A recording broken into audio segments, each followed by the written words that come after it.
ఏమో నాకు అర్థం కాదు.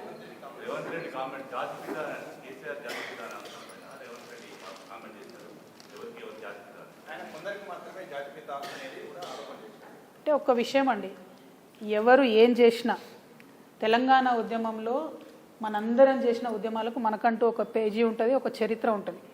కేసీఆర్ గారికి మాత్రం ఒక పుస్తకమే ఉంటుంది. నేను ఇవాళ కేసీఆర్ గారికి విభేదించవచ్చు, నేను ఇవాళ బీఆర్ఎస్ పార్టీలో లేకపోవచ్చు, కానీ కేసీఆర్ గారు చేసిన ఉద్యమానికి ఆయన చరిత్రలో ఒక పుస్తకమే ఉంటుంది. ఆ విషయాన్ని కాదు అని చెప్పి రేవంత్ రెడ్డి గారు కేసీఆర్ గారిని రాజకీయంగా ఎదుర్కొనే దమ్ము ధైర్యం లేక ఆయన మీద విమర్శలు చేస్తున్నారని నేను భావిస్తున్నాను. నేను కేసీఆర్ గారికి మద్దతు ఇస్తలేను. రాష్ట్ర రాజకీయాల్లో ఒక మర్యాదపూర్వకమైన వాతావరణం ఉండాలని కోరుకునే ఆడబిడ్డగా చెప్తున్నా. విమర్శ చేయండి, ఏదన్నా చేయండి, కానీ ఒక లైన్ దాటొద్దు. రేవంత్ రెడ్డి గారు అన్ని లైన్లు దాటి ఒక జాతిని పట్టుకొని మాట్లాడుతూ ఉన్నారు. నేను నిన్న కూడా చెప్పిన, అది కరెక్ట్ కాదు. ఏ జాతిని ఎవరు కూడా అవమానించకూడదు. అన్ని జాతులకు మనం గౌరవం ఇచ్చుకుంటేనే బాగుంటుంది. రాజ్యాంగం మీద ప్రమాణం చేసి కేవలం కేసీఆర్ గారు పుట్టిన కులాన్ని నేను ఎటుపడితే అటు మాట్లాడతా అంటే చూస్తూ ఏ ప్రజలు కూడా ఊరుకోరు, ఎవరు కూడా హర్షించరు, ఏ కులం వాళ్ళు కూడా హర్షించరు. అది తప్పు. కేసీఆర్ గారి చరిత్ర చెడిపేస్తా అంటే చెరిగేది కాదు.